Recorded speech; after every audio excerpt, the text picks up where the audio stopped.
Hello and welcome back to Two Idiots One Podcast. I'm Taylor. And I'm Bailey. And Bailey, before we start today, I want to ask you a question. Okay, what's up, brother? Have you ever been hospitalized? Actually, yes. So one time when I was in first grade, I had pneumonia, and it was during Christmas break, which we had 2 weeks off of school or a week off of school between the 24th and the 1st. 24th and the 1st, okay. Or something like that. It might have been the 23rd through the 2nd, I'm unsure. It was the Christmas winter break. Exactly. Okay, I got you. During this period of time, the day the break started, I started feeling sick, so I went to the doctor multiple times, and the doctor was just oh, there's nothing wrong with him, it's the flu, whatever. And after probably going to the doctor 3 times, my mom took me to the hospital, or the emergency room, because I was profusely vomiting, couldn't keep water down. That is disgusting. It was really gross. Apparently, I had pneumonia. I didn't know that when you had pneumonia, you threw up. I didn't either, but apparently it was super high level pneumonia, and I was unbelievably dehydrated, which is why I was hospitalized for a week and a half. Because you were okay. So mine's not that extreme. Okay, I just broke my femur and had to be hospitalized, which if you've never broken your femur before, it's not good. What kind of what goes into breaking a femur? I know it's a leg bone, but how exactly did you break it? So I wasn't wearing my seatbelt because I was, too cool to wear seatbelts or whatever. So a guy pulls out in front of me, and I don't T-bone him. I hit him, and he wasn't wearing his seatbelt either. He got the extent of it. It was only going 45 miles an hour, which was the speed limit. But instead of being ejected through my windshield, the steering wheel caught my leg and snapped my femur in half. So my femur snapping is what saved me from going through the windshield. Because I feel like if I had went through the windshield, it would have been 1,000 times worse, and I would have been seriously hospitalized. Because I was only hospitalized for 4 days, I think, in order to do surgery and everything. They got me in the next day. And that was terrible. Because have you ever had surgery before? I had throat surgery when I was little, but I don't remember it because I was 2 or 3. So one thing that I told them to do, because they had been, transporting me from place to place, and your femur breaking is terrible, so my leg was kind of just plopping everywhere, and it really hurt. So I told them, I'm like, before you plop me on that table, knock me out. And I went to sleep, and I woke up in a completely different area. I didn't even know I went to sleep. It was kind of terrifying, but I woke up, and I was all by myself in a room where I had no idea what was going on. That sounds absolutely terrifying. It was. I mean, you wake up and you're like, I don't know what's going on. There were things attached to me. And then all of a sudden, I'm trying to gather my wits about me because I don't know anything. The last thing I remember was having a conversation with a surgeon, I guess, or a doctor. I don't even know who it was. And then they injected me with something because I told them to do it. And I just woke up by myself. So when you woke up, did you have any mental recognition of time passing? Was it 28 days later? I don't think it was 28 days later. I want to say that it was 3-4 hours later. But it's not nearly as impressive. No, it's not nearly as impressive. But it felt like 28 days later. It felt like a month had gone by, because a month could have gone by and they could have been lying to me, because I was on some. Oh, sorry. I'm That's okay. You have one of those internal things going on. I was having to burp and didn't want to do it directly into the microphone, so I was trying to talk. But yeah, I feel that. But that reminds me of our movie today, Waking Up in a Hospital, unsure of the amount of time that's passed. Oh, I love that movie, Waking Up in a Hospital. That's such a good movie. Who's in Waking Up in a Hospital? Well, it depends on what version of Waking Up in a Hospital you're talking about, because it's a pretty common trope. What do you mean? I mean, so there are a lot of movies, specifically zombie movies, that feature the protagonist waking up in a hospital. Are they waking up 28 days later? No, I'm pretty sure that only happens in today's movie, which is 28 days later. What? Yeah. All right, Bailey, who is the writer and director of this one? So it was written by Danny Boyle, and the writer was Alex Garland. Fun fact, before we get into this, I looked up a thing, because one thing that I know people are going to ask, is this a zombie movie? Because we'll explain the premise, but a lot of people do not view this as a zombie movie. But if you ask Alex Garland, the dude who wrote it, 100% is a zombie movie. It's always meant to be a zombie movie. I guess I can understand the argument about it not being a zombie movie. Right, which a lot of people think it's not, but I mean, I would call it a zombie movie. no, 100% is. But it's just like the recent Godzilla. I wouldn't call a Godzilla movie because it has a lot of human drama. And this has a lot of human drama not directly related to the zombies, just shitty people. So because it has shitty people in it, did you give it a shitty score? No, I actually scored this pretty high. Really? Yeah, I'm probably going to give this like a 4.5. I think this is probably the best horror zombie movie that I've seen. I like it more than like, you know, Day of the Dead, Dawn of the Dead, any of the other, you know, quote unquote serious zombie movies. This is probably my favorite. So this is my favorite. This will be my first 5 out of 5. Ooh. Like I love this movie. It is my favorite zombie movie. When you talk about high quality zombie movies, the first 3 that come to my mind obviously is 28 Days Later, not to be confused with the sequel 28 Weeks Later, which I got a story about that. Night of the Living Dead, because that's what started it all, and the 2004 remake of Dawn of the Dead. I feel that. Like those are the 3 that I immediately go to, because I wouldn't call Resident Evil a zombie movie.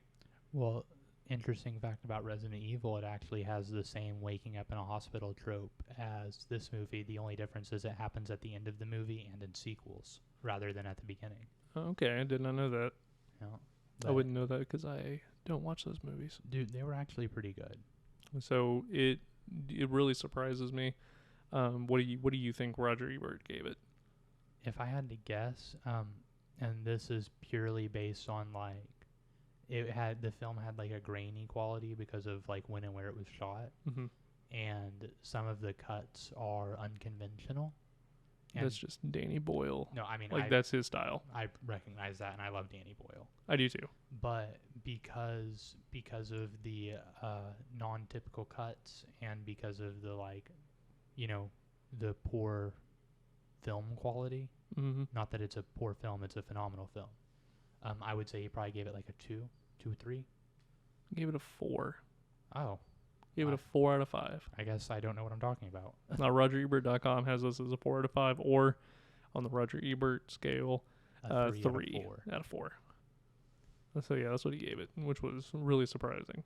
Yeah. But you mentioned the film quality. So in my research, it was meant to be like that. Oh, I mean, because of the year it released, it was a 2003 film. Correct? Okay, so Danny Boyle wanted it to look, well, him and Alex Garland both talked about it. They wanted it to look grainy, and I forgot what kind of camera that they used, but they used an older model of camera to get that graininess, because they wanted it to almost be like you are a survivor and you are watching this through the survivor's eyes. So it would be a little bit grainy. It's not going to be super high quality. They kind of almost wanted it to be like a found footage type thing. So that's why it was shot the way it was. So, see, I didn't know that, but I assumed that it was a directorial choice because, like I said, it's a 2003 film, and the quality is more like early 90s sitcom. Yes, no, which I could remember is like CX something, I think is what it was, the cameras. I have no idea. Unfortunately, I didn't look into the equipment they used. I did because I figured you were going to say something about that because I said something about it the first time I watched it. So I had to do like a little deep dive into it. Yeah, I mean, I assumed it was a directorial choice. I didn't know if it was, that, or if it was like they wanted to save a little bit of their budget for like other stuff. Well, so funny enough, the really cool thing about this movie is the choice that they made to basically bring in people who were unknown at the time. I think there's only like 2 people who we wouldn't know because they're British people or whatever. But Cillian Murphy was unknown at this time, and he became big. Yeah, he went on to do quite a few good things. One thing that I want to specifically mention that he was in is Red Eye. Red Eye was good. When I first saw it, I was like 12, probably between 10 and 12. And I was like super terrified of it. For some reason, like it being on a plane for a majority of it. Oh, I was okay. like, that's the scariest place for something bad to happen because your options are to stay with the scary or jump out and die.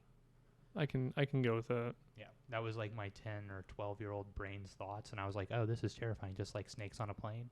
Oh yeah. Unnecessarily scary when I was little. It's a comedy now. Right.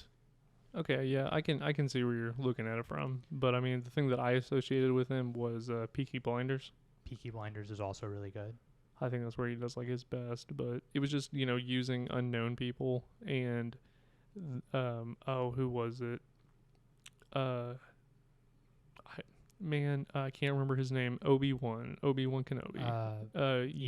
Ewan McGregor. Ewan Yeah. McGregor. Was actually offered the role of Jim and had a falling out with Danny Boyle. So that's why he wasn't in this movie. Obviously, they reconciled with that one movie. You showed me the second because he's like the main guy in it. Starts with T. Trainspotting. Trainspotting, yeah. I'm sorry. So they reconciled with that, obviously, but I don't know why that one blanked. No, I have no idea. But Trainspotting is another Danny Boyle movie. The second one is also a Danny Boyle movie, and they're both really good. They're also shot very, very similar with the weird cuts and edits. Yeah, But that's what makes. But I think that adds a lot to this movie, because of the panic. yeah. In this movie, the way the cuts and stuff occur, it makes it to where it seems really high paced and really like high tension, and like it adds a lot to the scary factor, especially if you're like alone watching it in the dark. So we completely forgot to tell everybody what this is. So I'll do my with like the summary of what it is for the people that haven't seen it. I'm assuming that you have if you're listening to this podcast, but just in case you haven't and you're like, man, I really want to check out, Taylor's favorite zombie movie of all time. It is about. I'm not gonna do like a five. I'll do my 5 sentence summary after. Okay. But it's gonna be about a guy who wakes up in a hospital, and Jim, Played by Cillian Murphy. and there is a virus that is going on called the Rage virus, which in 28 days has basically taken over all of Britain, and there are only a few remaining survivors left. And Jim is basically fighting for his life. It is a movie focused on the survivors. Exactly. So a 5 sentence summary would be Cillian Murphy naked. Yeah, you get to see man dick. Oh yeah, we will definitely get into that one. Don't you worry. I got a whole segment on that one. Cillian Murphy naked, coming in through the window. Got in my eye. We need you to breed. And bang, bang, bang. That's how I do it. So that's a little different than how I would do like a quick summary. I've actually been practicing for this movie. You have? I just wing it every time. So it's wake up in a hospital, run around a city confused while awesome music's playing, repent, the end is fucking or extremely fucking nigh, which is a quote from the movie, finding friends, saving friends. I think yours was a happier version. Mine's a lot less specific. Yours, yeah, mine is. But all my 5 sentence summaries are specific parts about it. Yeah. So, but yeah, with that out of the way, let's get into what you liked and you didn't like. So, before we start with like getting into, because we usually talk about scenes and stuff first, which I do have a scene I want to talk about, but the very first thing I want to mention is the music in this movie, because the music during, not the opening scene, but like, I guess it would be the introductory scene after Jim wakes up in the hospital when he's walking through the city. Yes. The music that's playing is super good, and there were 2 or 3 other times throughout the movie where it was just like not panning shots, but like kind of like super wide shots that's just giving you like a general vibe. Mm-hmm. You know what I'm saying? And the music that's playing during those scenes really fits the tone of the movie and helps set like your emotional expectations for where you should be. So I agree 100% with that, and I think the 2 places that it really shines for me are the beginning when he's waking up in the hospital confused, Yep. and the very end of the movie. Yep. I think that those are the 2 distinct places that I can 100% say I felt something because of the music, and obviously what was going on, but the music just amplified it. Absolutely. Could not agree more. Yeah, no, that score was just really, really impressive. I'm kind of embarrassed because generally, like, I write down the director and who it was written by because, like, I feel that they're the most important people. Mm-hmm. But in this one, I feel like I did a disservice to the composer because I didn't write them down. Yeah, no, whoever the composer is for this one, it was They did a phenomenal job. absolutely phenomenal. If they did any, which I'm assuming they probably did other works, and I will be checking into that one because that's one of the things that really rates this higher for me, because most zombie movies don't have that score and that, you know, empowering moving music that's accompanying this horrific ordeal that's going on, which I think is what one of the reasons why this stands out. Yeah, it elevates it, in my opinion, as well. Yeah, it makes it elevated horror, doesn't it? Well, I mean, I wouldn't call it elevated Oh, horror. it is definitely elevated horror. But it's really good. I really enjoy the music. I think they did a very, very good job. So what's your first scene you want to talk about? So my favorite scene in the whole movie is actually the beginning scene when he's wandering the city. Like, I don't know what it is about it. It kind of reminds me of, like, do you remember seeing pandemic photos when the pandemic first started of, like, completely abandoned cities because Mhm. everyone was inside? Like, it might be because the pandemic just happened, like, 2 years ago. Right. And, like, those images are fresh in my mind. But when he was walking through the city, and this is the first time I've seen it since the pandemic started, Mm-hmm. but my brain immediately associated with that. And because it was, you know, it shows prior to it him waking up in the hospital, it shows, like, the virus getting out. So Yes. you know it's a virus. They just talked about the virus, and then it's probably like a 4 or 5 minute segment of him walking through the city. Okay, so fun fact. The virus that they do, the rage virus, comes from monkeys, right? It is based off of the AIDS virus, ironically enough. I didn't know that. Well, I watched because DVDs are great, so I was watching the special features on it, and one of the things that they talk about is how the virus that they have in monkeys, that when it's transmitted to us becomes the AIDS virus. That was their inspiration from this. It does something similar and has mutated, which I thought was also really ironic because we just went through a pandemic where it was the mutation of bats, Likely, believed to be. believed to be, And allegedly. yeah. We aren't doctors. We can't definitively say.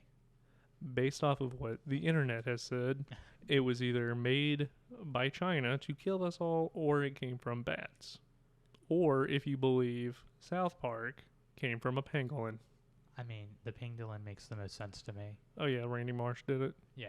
I mean, you can realistically, most of the world's problems you can blame on Randy Marsh, Oh yeah, 100%. especially since he doubles as Lord. Lord, Lord, Lord, Lord. I am Lord. But yeah, no. So the intro scene with him waking up, because obviously the first scene is PETA, being PETA, Yeah. which it wasn't PETA, but I'm gonna say it was PETA because It was an unnamed animal rights activist group. so PETA, that break in, and the doctor specifically. So here's the thing that gets me is, like, the doctor specifically says, you know, they've been infected with rage, and he goes, "Shut your fucking mouth." He's like, "No, they're not," and then he's like, "Just go ahead and release them." And you know what happens? They're infected with rage. They're infected with rage. Everybody fucking dies, and I'm like, dude, you're such an idiot. But no, the opening scene. So you said it reminded you of, like, the opening shots of the pandemic. Yeah, it reminded me of, like, the photos I was seeing on Facebook and, like, videos of, like, cities being quote unquote reclaimed, like when the Dolphins went back to, like, Spain, I think. Oh yeah. Like, it just reminded me of that. Like, so I had, like, really weird, like, it hit me emotionally because of the pandemic, I think. Not, like, super, like, crying or anything. Right. Or it was very, you know, I felt something, and I usually don't feel anything when I'm watching movies. So I think that was a very powerful scene. So I thought that whole opening scene where he wakes up and up until the point where he gets to the church was very reminiscent of, like, an early 1990s, early 2000s horror video game, because I felt like that was the emotion that I got of it, and it's always been that emotion. It's like when you wake up in Silent Hill. or in like Resident Evil 2 when you're no longer in the mansion. Right. Yeah, I feel that when you're wandering Raccoon City. I definitely feel that. And you don't know what's going on, and you're trying to piece everything together. You're looking at it and you're like, okay, well, obviously there's nobody here, but what is going on? I don't know. Is there anybody here?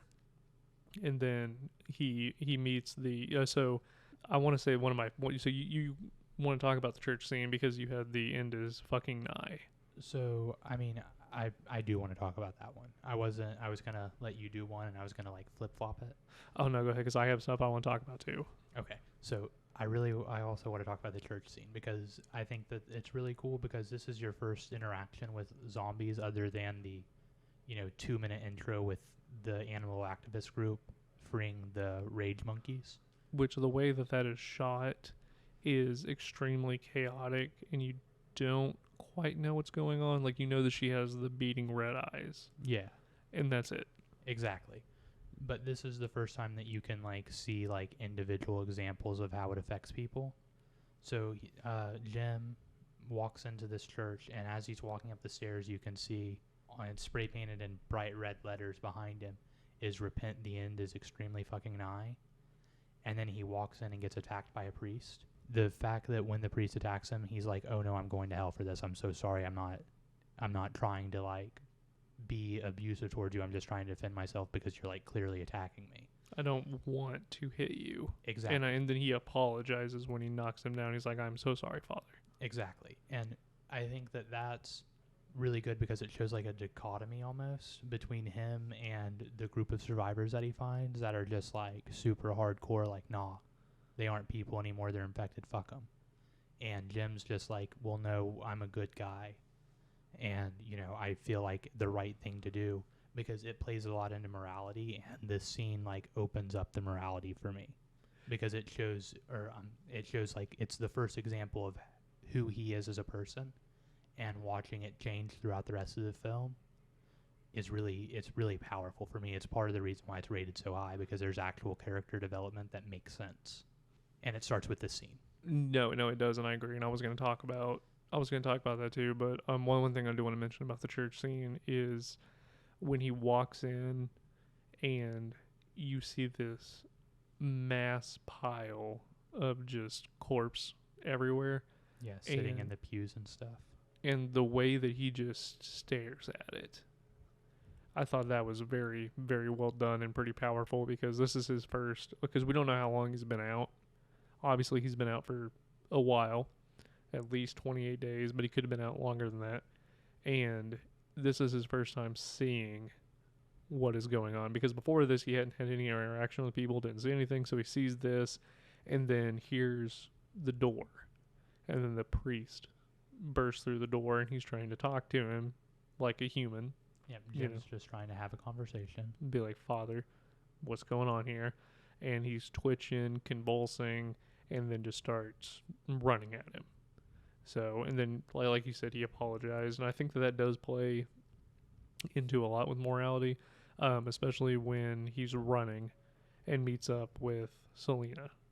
Exactly, because the morality of Selena that's portrayed by her when you first meet her versus the morality Jim has already portrayed is very, very conflicting. Yes. And I think that adds, like, I don't know, it adds an emotional element that I wouldn't anticipate from a zombie movie. No, it does, and it adds that layer of character development and complexity to it because you have two people that are morally opposed, and you can see it in the scene where. So, but before I get into that though, one thing that I thought was really funny, and this is just remember this. She talks about how it had spread to New York. There were cases in New York and stuff like that. Just remember that. But when you take Jim and Selena and put them together, Jim is very of the people, and Selena, what was the dude's name? Mark, the guy that's with her, gets bit because Jim doesn't believe his parents are dead, so they go to his house, and when they are attacked, he is bit, and he immediately says, "Wait, it's okay. And then she grabs a machete and just goes to town on him. Yeah, just Doesn't immediately ends him. Yeah, does not think about it. And then she says one thing that I really, really liked, because he asks, why did you do that? And then she says, if you ever turn like that, I will do that to you quicker than a heartbeat. Right. Like, she does not care. If you are showing any rage, you are dead to me. Right. So, and to watch her develop throughout the rest of the movie, especially knowing that she's this, I've been alone for all this time. And I think the reason, because Mark talks about how he was with his sister at like a train station, I think, and then she got taken and trampled.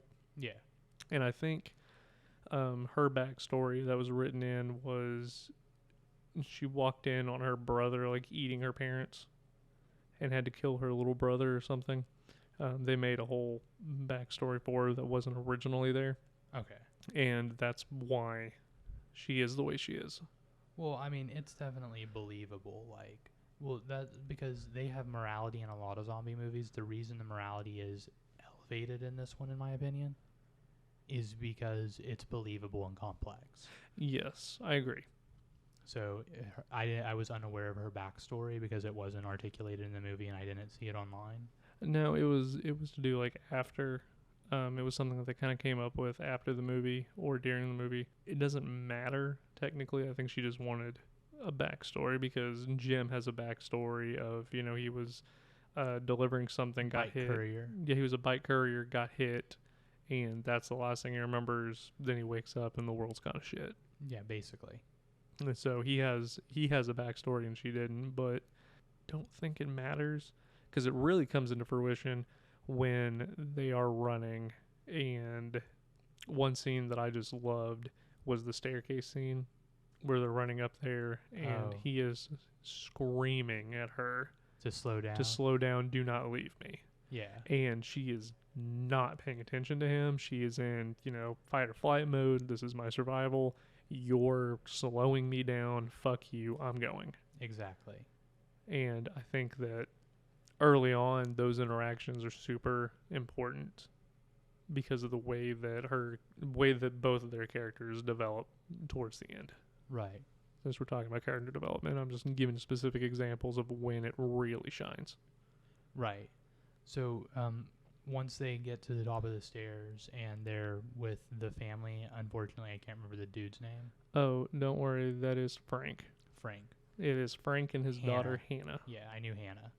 So when he meets up with Frank and Hannah, or when Jim and Selena meet up with Frank and Hannah, it's more telling of their morality because Jim's like, oh, well, they might quote unquote slow us down, but we still need to bring them with us because we survive better together.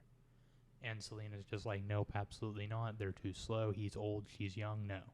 Well, she says, and I believe that the quote is, they need us more than we need them. Exactly.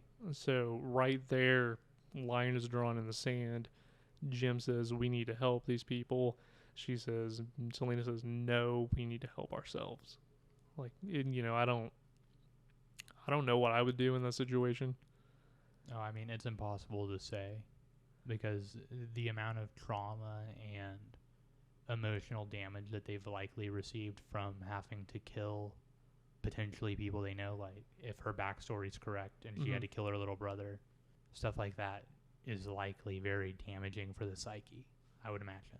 Well, and then another one of those really powerful scenes is when Frank is fighting off the infected and they're banging and screaming on the door to Hannah, let us in, and she says, where's Frank? And she will not budge until he has dispatched both of the infected and says, go ahead and open it. Yeah. And I was like, okay, so obviously this has happened before. Yeah. And she's terrified. And she is terrified. She's acting like any 14-year-old girl would in that situation. Exactly. My dad's not here. Strangers are screaming to open the door. Not going to happen. I don't know what's going to happen to you. Like, what's going to happen if I let you in? So, is there any more about that scene you want to talk about? About that one specifically, no. Because I think the other thing in there is the radio transmission. Oh, yep. which is what sets them off on this journey, which is pretty much the rest of the movie, is this radio transmission where they hear a recording that is being broadcast by the military, saying, come to this location, we have supplies, we can help you, blah, blah, blah. We have the solution to the infected. That was it. And the solution to the infected is here. We got it. And then it like fades out. And restarts. Yep. And Selena doesn't want to do it. Yeah, she's like, it's a recording. Might not be real. They might not be there anymore. They could all be dead. It could be a trap. What are you doing? I didn't mean to. I accidentally undid my pocket. Oh, that's okay. We can just edit that out. Not that, but we'll edit this conversation out. But yeah, she says that, and then he says, well, what if there is a cure? And Jim is like, okay, we need to do this. And so they set off on this adventure, and the next one I want to talk about is the tunnel scene. The tunnel scene? So I have a question. Yeah. Which you can correct me if I'm wrong. Did that happen before or after the gas station? Because I feel like that was after the gas station. And the gas station scene is important. I think it happened before. But because the gas station scene is very, very important. I just don't remember the order because I feel like it was gas station tunnel. It was no, it was tunnel and then gas station, because after the gas station they go to the army base, I'm pretty sure. Yeah, it's when Okay, well, I'm sorry. In tunnel scene, because I don't have anything specifically for that one. So the only thing I want to talk about in the tunnel scene is the tension that scene builds, because everybody knows that it's a bad idea that they're going over and on top of these cars, and then he pops a wheel and they have to change it very quickly when you see these rats come in there, and everybody's like, ew, that's disgusting. But then I think it's like Selena that hears it and says, we got to go now. They're running from the infected. And it's this, constant, like, lift the whole thing up. Hurry, Hannah, do it. Very stress-inducing. So I would actually say that that's probably the single scariest scene involving zombies. Yes. In the movie. It is. It is. So ironically enough, they actually had permission to shut down, like, a highway for, I think, like 40 minutes or something. Where the cops with like direct traffic so they could use that tunnel scene. And I believe they only had like a minute of footage, because I think that's how long that scene goes. That's wild. I didn't know that. Yeah, no, it is one of those things where the atmosphere is very, very tense, claustrophobic because of where it takes place. I think everything works very well together. And also, hard fact, they used athletes for the zombies. That makes sense. They'd be sprinting real fast. Because they're sprinting fast, and they wanted someone that would have the endurance to be able to do it, because the way that Danny Boyle thinks is that athletes are superhumans. So that was why. But now we can talk about the gas station, because I do want to talk about this one because it is very important. So I feel like the gas station is where we see Jim not break from his morality, but where we see him go from like a completely lawful good, if we're using D&D terms. He starts like questioning. Well, starts questioning, and then does something that, based on previous statements he's made, he appeared to be against. Because if you haven't seen the movie, or you aren't entirely sure what specific scene we're talking about, he goes into a gas station because their vehicle runs out of gas and they're stealing it from a truck. Are they stealing it if it's like an apocalypse? Well, I mean, regardless of what terminology I'm using, they're taking it out of a vehicle. But he walks into the gas station, and there's a child zombie, and he fucks that child zombie up.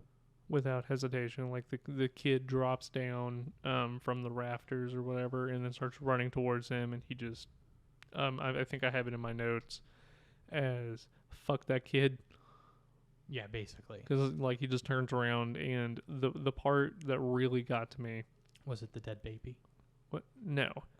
I mean, that was a little messed up. But when he walks out, and Selena's like, "Did you find anything?" And he goes, "No." And she's like, "Well, did you really find anything?" And he goes, "Let's go. We have to go now," because he's so upset about what he had to do, and that will play later on. Yeah, exactly. I think that's... I think that scene showing him breaking his morality is a perfect foreshadowing of the way the movie plays out. Yes, I think that scene right there sets up the rest of the movie because of the foreshadowing, like you said, with morality. Exactly.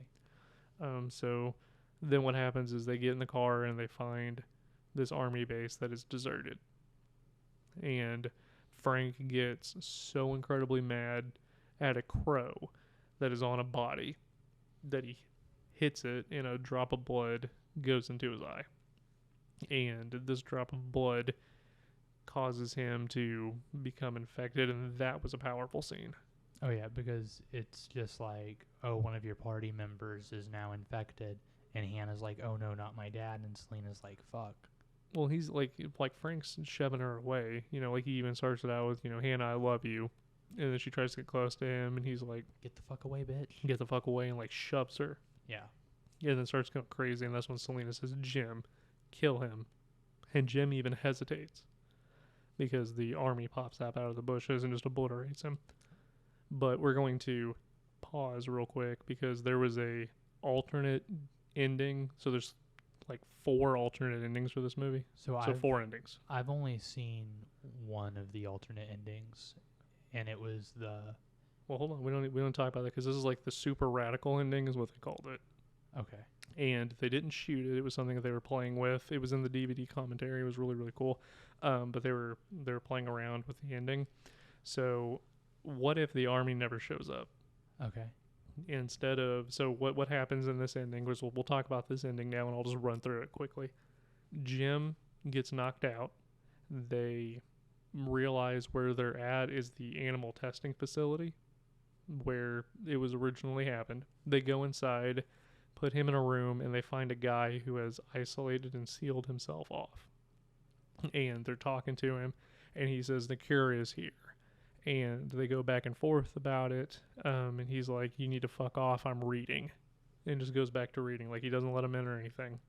And Jim sits there and just talks with him constantly, just trying to annoy him to where he'll do something. He doesn't. And eventually what happens is we have Frank tied up, and he's slowly losing himself, getting worse, and Hannah just starts crying. So Jim brings him and says, you know, Henry, because he gives him different names, because he won't tell him what his name is, but he says, Henry, I want you to meet Hannah. Her father is in there. If there is a cure, you need to let me know now. And he says, blood transfusion. And he's like, what? And he goes, blood transfusion. If you transfuse blood, and I'm not talking about a pint, 2 pints, I'm talking about the entire body into another person, switch the clean blood for the infected blood because it's in the blood, then that'll be your cure. So what ends up happening is Jim sacrifices himself, and the ending is him and Frank are getting a blood transfusion while they're fighting off an infection, or the infected are attacking at the same time. They fight him off, and Frank is cured, and then the final scene is Frank, Hannah, and Selena walking into the area with the guy. Like, he opens the door and welcomes him in, and then Jim is strapped down onto the table with the monitors, like in the beginning of the movie with the monkey, and they pop on and show him like being infected. So why do you think they scrapped that? Probably because a full body blood transfusion doesn't make sense. Correct. They figured out that their solution to it didn't make sense because they had clearly defined that a drop of blood in the eye is enough to infect somebody. So a full blood transfusion wouldn't work. No. So they scrapped it, but they went through and read everything. Like, they had the whole thing wrote out and were going to shoot it, and then said, oh, we can't do this. Doesn't make sense. Yeah. If they had done that, then I would probably give this like a 2, because that would be really dumb. No, the ending that they went with, which I prefer the alternate ending than the theatrical ending, but that's okay. So, I'm not sure which is which. I know which ending I saw, but I'll wait until we get there before I say, because the point at which the 2 endings that I know, which there's technically 3. So the two that I know, the split is as they are driving away after. Okay, did you see After the they've been good ending freed. or the bad ending? I'll call it that one. So yes, I would wager that they're good ending and bad ending, because I saw an ending where Jim dies in a hospital, Oh, so you saw the bad ending, which is the one that I and prefer. and then I saw the ending where they've got this like little home and they've tailored a flag that says hello, or not a flag, but like they've tailored some kind of like big clothing thing that says hello to flag down planes. So there's two versions of that one. We'll get to that though. So we'll talk about the actual endings now. All right, we'll come back in.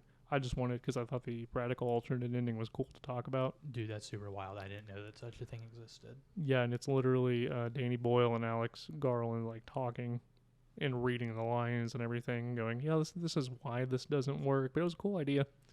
So the military shows up, they take them back to the compound, and everything is all like hunky dory. You have a squad of men. What, you're looking at me weird? Well, no, I was just going to. I was going to disagree with hunky dory. No, everything's like hunky dory because they have a fortress, basically. They have people stationed, they have ammo, and one of the things that Major West does is he keeps one of his men, and he has him chained up in like it's not even like the back room, like the Like garden. a courtyard area. Yeah, courtyard garden area that they hang their sheets to dry. And they have him chained up. And he says he's going to tell me everything that I need to know. And he goes, well, how much has he told you? And he goes, oh, quite a lot. But the main thing that he's going to tell me is how long it takes for them to starve to death. So he's there. So the whole point of him having him there is to monitor him, to see when the infection will eventually die off because all the infected are dead. Right. That makes sense. But this is also foreshadowing. Yeah, super foreshadowing. But everything's like, hunky dory, and they're all sitting down. The chef guy makes a feast that they talk about being terrible because the eggs were raw or spoiled. Rotten. Yeah, Rotten. spoiled. Yeah, rotten. I don't know why I said raw. Obviously, all eggs are raw. But then their alarm is triggered, and they all jump up. So I want to talk about one thing before this. Okay. So right when they first arrive, Jim and Selena are talking, and this shows a softening of Selena's person, which it shows that she now has like almost a motherly instinct for Hannah. Because her and Jim are now the primary. Because Hannah's messed up. Yeah, she's very emotionally distraught at her father's death. I believe they're talking, so I'll jump a little bit ahead and then we'll circle back. But one thing that you can definitely see that she's emotionally distraught is when they're all at the dinner scene and he's talking about all the infected out there, and she goes, I just want to bury my dad. He's one of those infected people that you keep talking about. Yeah. But we'll go back to Selena softening because I do think that is really important. So yeah, I mean, basically all the scene is Jim and Selena talking how we have to protect Hannah. You know, she's clearly distraught. She needs like us to protect her. And it just shows her go from being it's all about me, I must survive, fuck everybody else, to crap, now I have to care for this child. Well, and she starts developing feelings for Jim too. Yeah, which you see them almost have like hate sex, I guess is what you would call it. And then she's like really upset about it. But they have the dinner scene, everybody jumps up, and then what happens is like this is what sets up the rest of the movie is one of the guards, soldiers, whatever you want to call him, ends up, I'm gonna call him Mr. Rapey, ends up looking at Selena. Well, he doesn't like come on to Selena. He basically says, I'm going to have my way with you. And then Jim and this other guy who is a part of the military, but I mean, even Major West asks him, like, why did you join? You don't seem like a person. Are you talking about the spiritual sergeant? Yes. I think that's how they refer to him, right? Yes, because they hate him. Yeah. Because he is. So one thing that he says so basically what happens is Major West says to what's his name? Jim, totally blank there. He says, we made that radio broadcast because I promised these men that we would find women, because their whole plan was to trick people to come in, and they are basically going to repopulate. they're going. So their sole mission is to start civilization over again. And how do they need that? They need women, basically for breeding. That's all they care about. Basically, yeah. They want to basically have their way with them and make them pop out kids in order to repopulate. So, I mean, I guess I can kind of see the thought process there of wanting the world to go back to normal, but the way they went about it. Yeah, I mean, it doesn't make. I mean, it makes sense because, like, in an end of the world scenario, I could like easily imagine there being whole camps of people with that mindset. Right. But I mean, it's interesting because like the spiritual sergeant, Mm-hmm. he has like he's different than the rest of them because he's like I would consider him morally good, whereas the other people, because of the circumstances regarding the essential end of the world, they have gone from potentially being good people to like no longer caring about society or morality, and all they want to do is, you know, collect women and perform the booty bump. In order to repopulate and make society whole again. They want a society. But I mean, there are like 7 of them, so that's not like realistic. No, I mean, like I get the idea is good in theory of wanting to make the world whole again, but the way they go about it is 1,000,000% the wrong way to go, and it's not logical. So because of the way they go about it, I would argue that they don't actually care about repopulation at all, and they're just using that as like a pretty excuse for doing wrong. Yes, I think that Major West is the one that wants, like, I really do think that his idea. Yeah, his vision isn't evil. No, I don't think that. I think that he's, you know, like that Machiavelli at all costs, but this is what has to be done. In order for this to happen, we must do this, which is, and he knows that it's wrong, but he's like, it's a necessary evil. Right. Where the other dude, well, basically everybody else, just wants to have sex and rape because that's what they want. And they're like, I can do that. Exactly. But one thing that ends up happening that was really kind of controversial was when the spiritual guy is locked up with Jim to the radiator.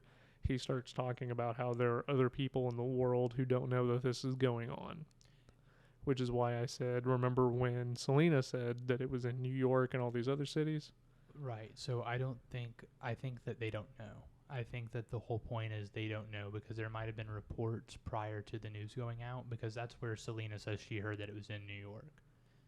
Because she said, I heard it off news reports and stuff. And then the army dude, or the UK equivalent of the army dude, was like, you know, this is only happening here. They've abandoned us. We're on this island stuck by ourselves, and the rest of the world is like, oh, we're quarantining it to the island. But I don't know that he actually knows that. So in writing, they originally wanted it to be worldwide, but halfway through they decided just to have Britain do it, which is confirmed in the second movie. Spoilers, that it's literally just Britain. So for plot's sake, yes, I can see how heard it on the news and it was just mass hysteria where it wasn't actually happening. But actual writing wise, they kind of shifted the plan halfway through. So I have a question. Do you think that that line from Selena at the beginning of the movie when they first meet was her just like talking shit, trying to iterate, is that the right word? Trying to articulate to Jim that there is no safety, this is it, this is all we've got? Or do you think that she actually believed that the rest of the world was doomed because she saw it in the news? I think it can go both ways. No, I mean, I think it could too. I think based off of her character at that point, Jim, what brings this up is Jim wants to go and see his family. Her family's dead. Mark's family's dead. Yeah. Why should you get to see your family? Fuck you. Everything is going to shit. I can also see her being, you know, like heard it on the news, mass hysteria, wasn't actually happening. I can see that too. Yeah, no, I mean, I could see both being completely realistic. In fact, I could even see the news saying that the rest of the world was infected, even if they knew they weren't, just because, you know, you can't trust the media. Right. I would think that the military guy would know though, Yeah, I mean, I would assume that he would actually have knowledge. which is, and then once the second movie happens, it's very obvious. Yeah.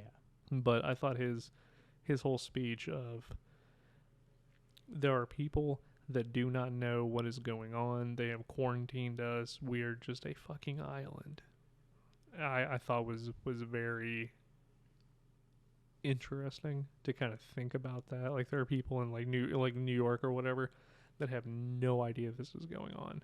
They're living their life, eating their breakfast, hanging out with their families, and then all of this is happening in England. Well, I mean, I don't know. There are genocides happening in the world right now that a majority of society either A is unaware of or B doesn't care. Well, so the example that I'll use is Rwanda Yeah, exactly. was one of the key pieces in making this movie because the whole movie is basically about everybody's existential fear of disease. Where it used to be war, now it is the unseen killer, whatever the next epidemic is happening. That's that's the whole point of the movie. Like basically, this is a coronavirus. Yeah, I mean, no, yeah, that's what a lot of zombie movies or movies like that are. Well, yeah, because the first ever zombie movie was made for fear of radiation. Yeah. That's what it was. So, but back to it, where he says that you want to talk about what happens next? Or that was like really, really good. Cause Oh, are you talking about when Jim was when he tries to stop them from taking advantage of Selena and Hannah and gets abandoned? yeah, because I mean, so basically, just to like fill that in, because what I want to talk about next is like the ending, like that whole Okay, the whole scene. Because basically they take him and Sergeant Spiritual out to a pile of mass graves. Which, fun fact about that, they didn't clean those up when they left. So there's just a bunch of like fake dead bodies out in the woods somewhere in UK. Oh no, they cleaned it up after a woman was driving her car and found it and called the police because there was a giant mass grave that she thought she stumbled upon. And it turns out they were going to get to it. They just kind of forgot about it until, The police got called. involved. That's funny. Yeah, so I thought that was funny. But basically what happens is Jim escapes, plays dead, and goes full fucking Rambo. So this is the point in the movie where all morality is thrown out the window. You could argue, or you could go, Jim is going to have to do something evil, but isn't necessarily evil because he's going to kill evil people. So I'm just going to go ahead and say it before we start talking about this. I personally morally disagree with what Jim did. However, I definitely recognize it as a valid response to the situation he was in. So I think that... I'm sorry. Well, no, because I think that what he did was, like you said, very valid, and I think that was a natural thing because he cares for Hannah and he loves Selena. So the fact that, and you can even see it in the scene where they're telling them to get dressed and trying to strip them of their clothing, and she makes out with the guy and then tells Hannah, here's some Valium, take like 5 of these, and then she goes, are you trying to kill me? And she goes, no, of course not. I'm trying to make you not feel anything. Yeah, but she's trying to kill her. I really do think that she's trying to kill her in that one. I don't think so. What would you say? I think that what she said is what she meant. She's trying to make it where she doesn't feel anything from what's going to happen and hopefully doesn't remember it either, because I'm pretty confident at this point that she is still plotting her escape.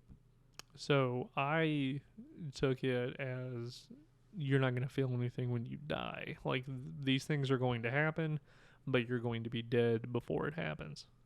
So see, I don't know, because she talked about being a chemist earlier. I feel like because she specifically mentioned I was a chemist. Mm-hmm. That's how she got the Valium. Yeah, exactly. But I feel like because she specifically mentioned that had she been trying to kill her, or like had she been trying to drug Hannah to death, that she would have succeeded. And because Hannah didn't die from it, I feel like it was never intended to kill her, and that she was just planning her escape. Well, she didn't die from it because they get interrupted. I mean, that could also be argued, but I don't think she ever had intention to kill her with it. I think she got a couple down, and the others fell on the floor because he comes in and grabs her hand before she can Get all of them. get all of them in there. But later in the movie, she's clearly fucked up, so she took some. Yeah, But- she definitely did. So when I say I disagree with Jim, specifically the part I'm talking about is releasing the zombie. And I think even releasing the zombie would have been fine had he already secured Hannah and Selena's safety. But because they were still in there and he released the zombie without having like knowledge of where they were, he's potentially killing them too. And that's why I disagree with his actions. Had he just gone in, murked all of the soldiers, or gone in, freed them, and then released the zombie, I would be like, okay, yeah, makes sense. But because he released the zombie when they were still in danger is where I'm like, oh, Jim, what the fuck, bro? So I think that the reason he did that was because he knew It would make it easier to get him. it would make it a ton easier, and he was not equipped. Like, he's not a fighter. He's not a soldier. He's smart, obviously, because the way that he dispatches the first guy and takes his gun. But he knows that there are at least 5 other dudes in there that all have guns, all have military training, and he does not stand a chance. Right. So you have to kind of weigh your odds. Would it be better to shoot the zombie and release him and just have him go through because he's going to be able to sniff them out, find them, and kill them? Or would it be easier to just try to go all stealth mode and maybe succeed, maybe not succeed? I mean, so like I said, my issue with him releasing the zombie is 100% it puts Hannah and Selena in danger. Which it does. So him doing that without first securing their safety, to me, makes this more of a him going for revenge rather than it. To me, it makes him eviler than I think his character should be. Because up to this point, his character is shown as a good guy, which, granted, trauma, stress, and all that can make you do can make you make decisions you wouldn't generally make. But for me personally, I feel like his decision to release a zombie without freeing them first, or at least ensuring that they were in a safe place, is wrong for his character. And yes, I can see that because of the way that he was portrayed, and I do think that this was more revenge than anything else, because I maybe in his mind things have already happened, No, I'm sure that's what it is. Like, that's the only way I can justify the way he acted. because he thinks something has already happened. So now he's like, how do I dispatch of them in the most brutal way? Because one thing that he does where he was very much revenge is when he is running into the room and you see the guy and he that has something wrong with his leg. He's injured his leg somehow and he can't walk, and he goes, I don't have any bullets, man. You got to help me. And then the 2 infected are at the door trying to bust in, and he goes, you have got to fucking help me, dude. And then Jim just runs, opens up the window, and slides out while he gets obliterated. He knew that was going to happen. Oh, yeah. But he didn't care. Right. And then he also, bayonets a guy. Well, bayonets a guy and then squeezes a guy's eyes out with his thumbs.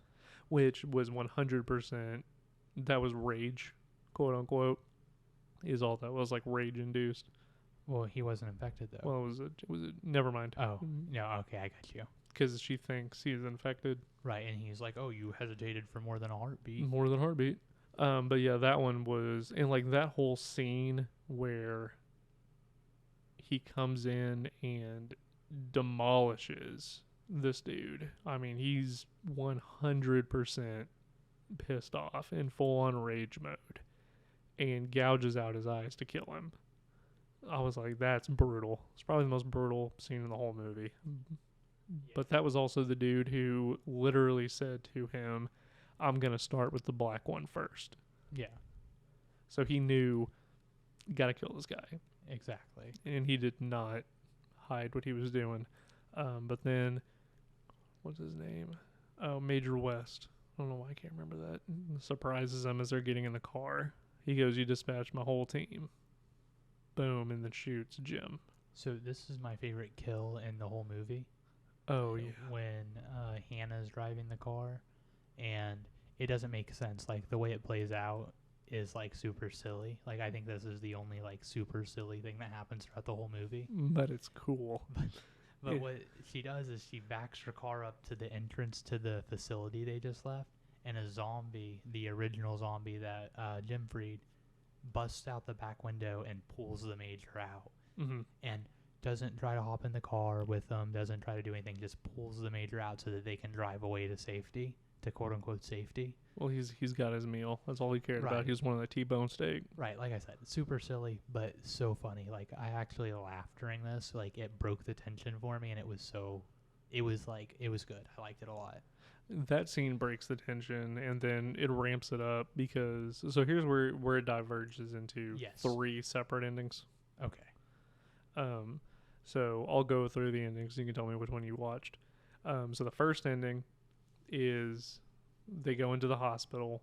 She saves him, and you think that he's dead, right? It's like this little fake out scene. Like the DVD copy that I have has the fake out scene where she goes, "It's locked," and he goes, "Just fucking drive," and then it pauses, and then you see the screen go black, and then 28 days later, and I thought that was where it was going to end, and I was like, "Oh, that's great. That's a perfect ending."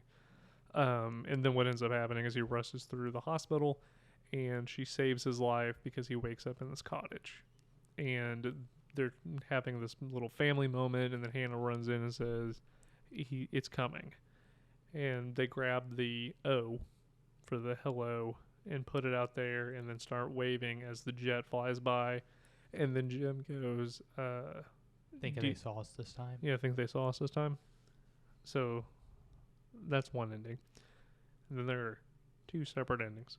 The first one, which is the one that I prefer, is the first time I saw it, I think on IFC, this was the ending I saw, was when they go into the whole montage of what happens in the operating room at the hospital is basically what is like in this scene, this ending, because he doesn't make it. He dies. And they're very visibly upset, and Hannah goes, "Well, what do we do now?" And she goes, "We have to survive. We have to keep living." So those are the 2 endings I've seen. I don't know what the third ending is.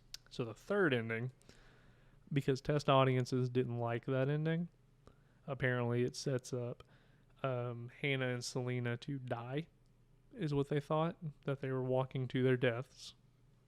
They filmed a separate ending, which is basically the same ending with the 3 of them, but this time Jim is not there, and it is just Hannah and Selena in the cottage, and Selena's the one that turns around and goes, "Do you think he saw us this time?" So this is I guess this is kind of a fun fact, but Mhm. it's more of just like an interesting happenstance. A hard fact. So when I was watching ending number 2, where Jim dies, You mean the best ending? one of my roommates was in the room with me, Mhm. and he hadn't seen any of the movie up until this point. He just saw like where the That ending scene. split, and after Jim's body is laying slumped, and it shows Hannah and Selena go into the other room, there's an off-screen loud door closing, and my roommate who saw it with me was like, "Oh fuck, did they just kill themselves?" Because the door slamming does kind of sound like a gunshot, and I was like, "No, I don't think so." And then it immediately shows them. That's why. But like to carry on with what you said, my roommate was in there with me and was like, that. "Oh fuck." It was so funny because he was just like, "They just killed themselves?" Which, I mean, yeah, so that's really funny that you bring that up, because now we can see really why test audiences didn't like that. But I personally like Jim dying. I think Jim dying makes more sense because this isn't a happy movie. You can No. tell throughout the movie that it's not supposed to be a happy movie. So the like bullshit happy ending like is fun. It makes me feel good, but like it doesn't appear based on the tone of the movie that it's what they wanted. No, and that's why Jim dying, Makes that sense. is the ending for me, and that is what solidifies, because like the happy ending's okay or whatever for the movie, but I like the director's ending of So Jim dying was the director's ending. That's how he wanted it to end. I mean, I don't know, because it's labeled as like the theatrical ending is the one where Jim dies. Okay. But then, which means I must have like, I don't know, it's really confusing, but it makes more sense for Jim to die than anything, because of like what you said, the tone and the way the story works. Yeah, it would make more sense for Jim to die. Yes, that.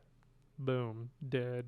We're going on. Because he even says, like, you know, in the alternate ending where he's dying, you'll have to carry on without me because he knows Yeah. this is it. And to me, that gives much more of an impact, and makes what he does at the end a little bit better, almost, you know, because he went and sacrificed himself for these two women. Exactly. It solidifies his character. Yeah, it solidifies that he is a good person who is willing to go to whatever lengths to save the people that he loves and cares about. So that's why I like that ending more, but that's just me. Yeah, I mean, like I said, I think the ending I like the most is probably the happy ending where Jim lives Mm-hmm. and they all go to the cottage. But the ending that makes the most sense for the tone of the movie and like the direction of the movie is Jim dying. Like him living doesn't make sense in the context of the movie. No. So there's the good ending, the bad ending, the good ending A, which is where they just tacked on her and Selena and Hannah at the cottage. Right. And then there's the radical ending. Which was Radical never alternate filmed. ending. No. Yeah. But it was just something I found and I was like, oh, dude, that's cool as shit. That is very cool. So I thought I would talk about it because it makes you think about the direction a little bit better. But I think the military was a really good touch.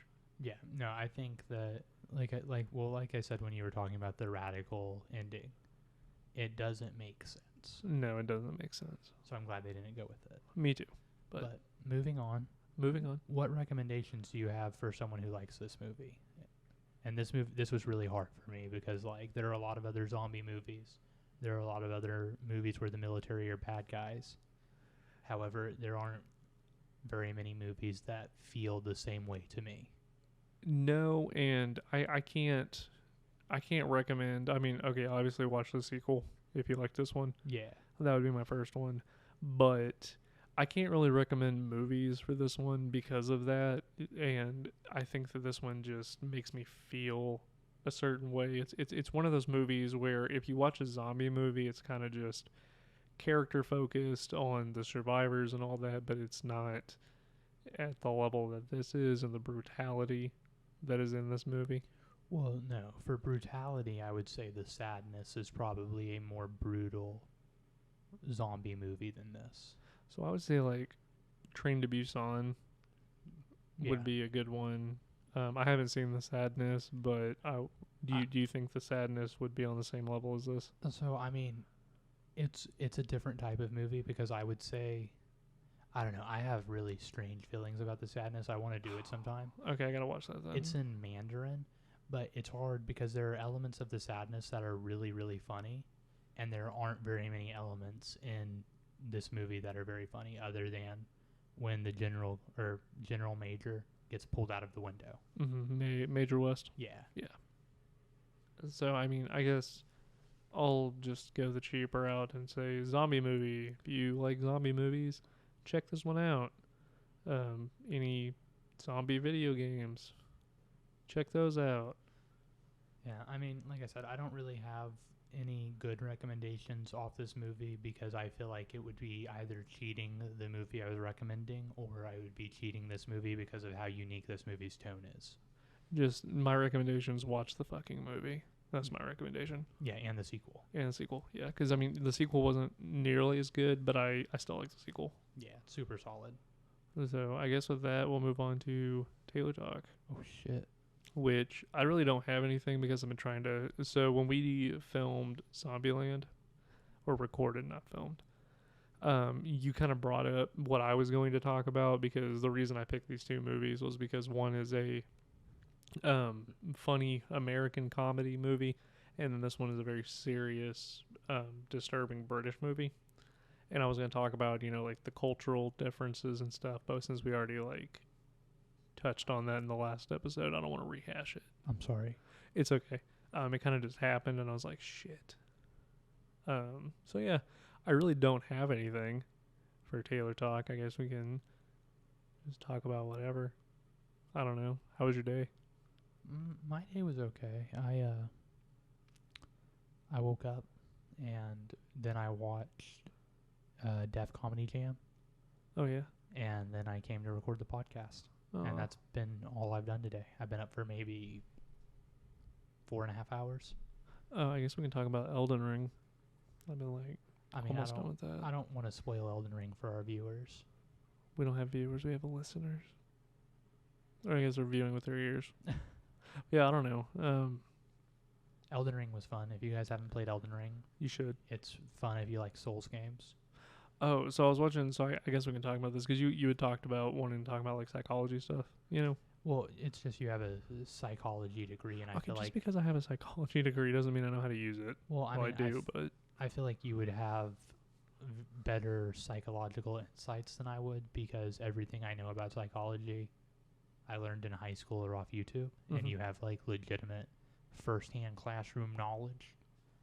oh, okay. So since I have a psych degree, my favorite professor, who I will not name, for obvious reasons when I'm done with this, they were my absolute favorite. They could bullshit with me and would, basically my level of humor and dry sarcasm or whatever, they would just give it right back to me, and it was great.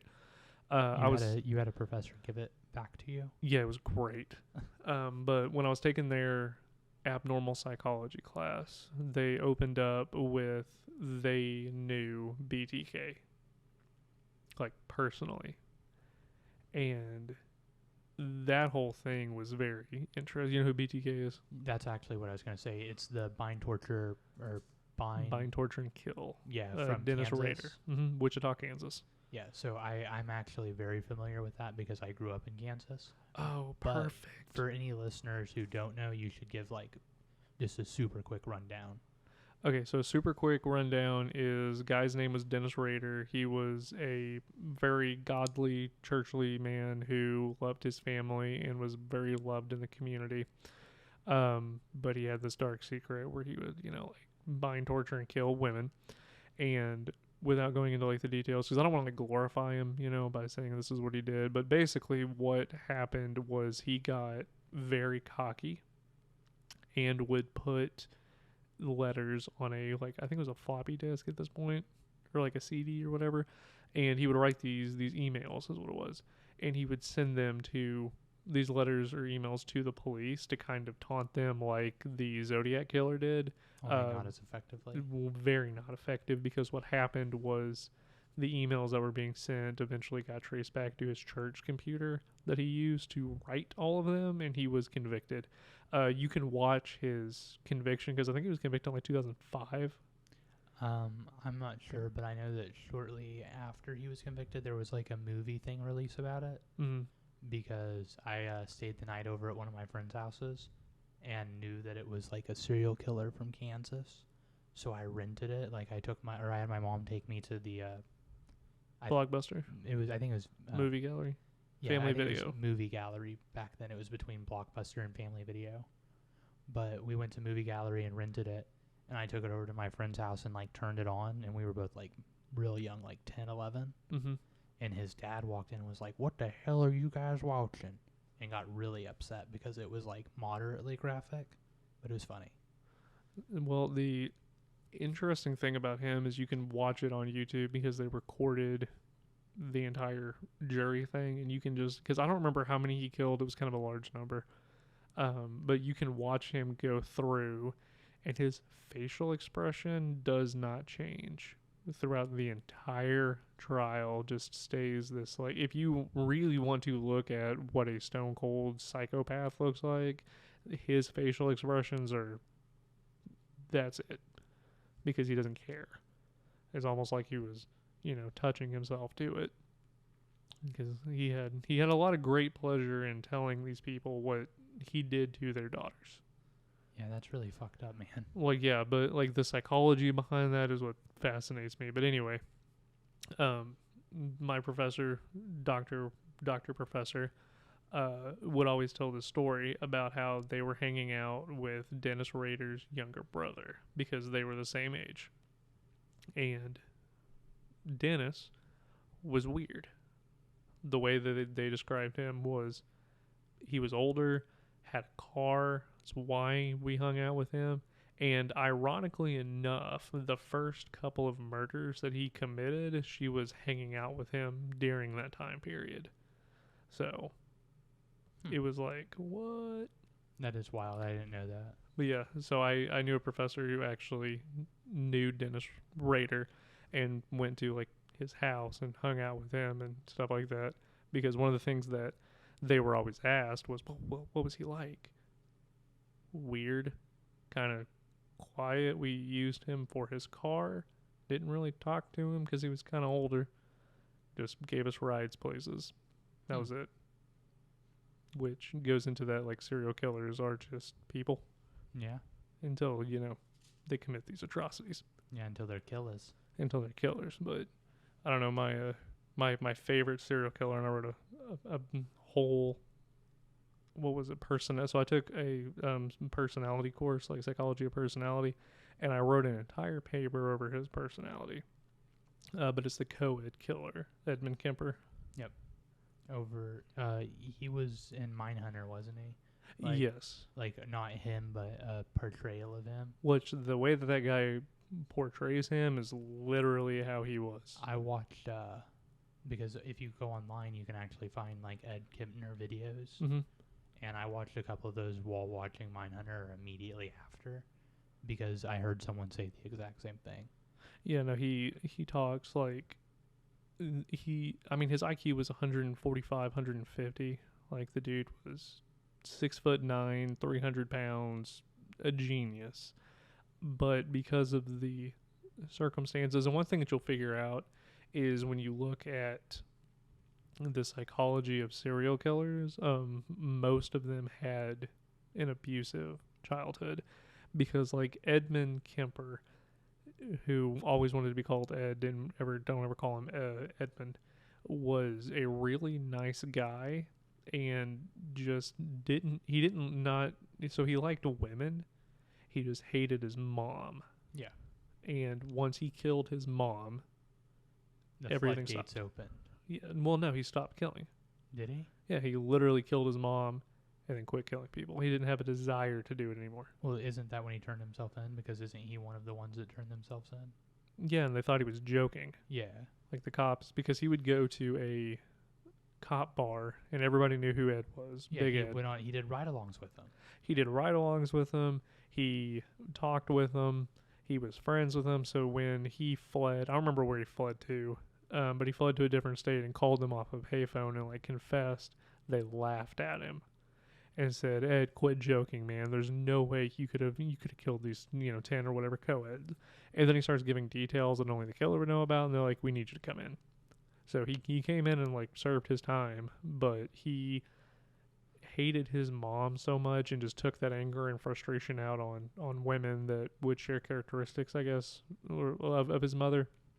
And that's why, because he wanted to kill his mom and then just took it out on other people. If he had just killed his mom, never would have killed again. You think so? Yeah. Yeah, 100%. Because he killed his grandparents. Yeah. And did kill again because the urge to kill was his mother. He didn't kill his target, so he kept going after him. But when he killed his mom and her friend, because she was just there, and using his mom's head as a dartboard, done. He even says, like, I didn't feel the urge to kill anymore. It was gone. Just released. And I think that's super interesting. That is very interesting. And I think that's why he's my favorite. Because you have people like Ted Bundy who are just compulsive liars and blame everything on, porn. Yeah. Have you ever watched that interview? I don't think so. I haven't. I usually don't do, like, most of, like, the serial killer stuff. It's just, like... I mean, that's what got me into psychology, was trying to figure out how they think. Because I never understood it. No, I mean, I don't understand it, but, like... I don't know. I don't watch a lot of interviews and stuff. Like, I do some with people that, like, I find interesting. Like, Ed Gein, I'm pretty knowledgeable about. Mm-hmm. But that's because Ed Gein was one of the inspirations for Psycho. And also a really bad schizophrenic, because he had a horrible childhood. Yeah. But no, if you watch Ted Bundy's last interview before he is executed, he talks with a guy and basically manipulates the entire situation because the guy that he agrees to talk to had like a very firm stance on porn and said pornography is the devil's work. It is terrible. So Bundy used that as his advantage to get publicity and basically said, yeah, porn Is what did it to me. is what did it to me. And the hardcore porn mags that he was talking about did not exist around that time period. Oh, so he was like talking about like Hustler and Penthouse before there were Hustler and Penthouse? No, he was talking like violent bondage type stuff is what he found. Oh. And it was like, I mean, there were like drawings and stuff, but not really Mainstream anything. porn that you could just get. Not like today where you can just Google it. Yeah. So that was one thing that I found very interesting. I don't know, man. Serial killers and their whole psyche just amazes me. That's what got me into psychology. So I definitely feel that. I don't know. I mean, I guess if anybody listening, I guess if you're listening to this and you would like us to go into psychology, I mean, I can do that. We can do a separate bonus episode or like a psychology podcast. I don't know. Yeah, I don't care. Yeah, just, any comments you have, you feel free to leave us a review on any major platform that allows reviews. Or you Yes. can come to our Facebook group, which is just Two Idiots One Podcast, with the same banner that we have on all of the streaming platforms other than Apple. For some weird reason, still has not been fixed, but that's okay. Yeah. But you can come on to the Facebook group and give us your opinions, or if there are like recommendations for movies or, Bailey's Babbles / Taylor's Talks you want us to do. All you have to do is make a suggestion and we will definitely consider it. Yeah, not saying that we will do it, but we will consider. Definitely consider. But yeah, just give us a shout. Come say hi. We're nice people, I think, for the most part. Pretty approachable. Yeah, we won't, put you on blast unless you say something real ignorant, and even then we won't put you on blast. We'll just laugh outside of the podcast to each other about it. And you will never know. Yeah. Unless you're listening to this now going, oh, are they making fun of me? Usually not, though. No. I don't know. I think the only person... We haven't really talked about anybody, have we? I don't think we've made fun of anyone yet. No. I mean, being the primary word. Oh, I'm sure there'll be a time. Oh, yeah. I don't know. I figured more than anything, because I mean, there have been people in the group that have said some really funny things. Oh, dude. I mean, like specifically Mata and Ethan. Yeah. I think, and I know I have laughed, and I didn't want to portray it with like the Facebook thing, but because the way that I typed it, I was trying to be like, like serious and professional about it. But outside of that, I laughed very, very hard because of their comments. Yeah, I mean, I don't think we have to be serious and professional in there. I think we should try to have fun with them. You're right.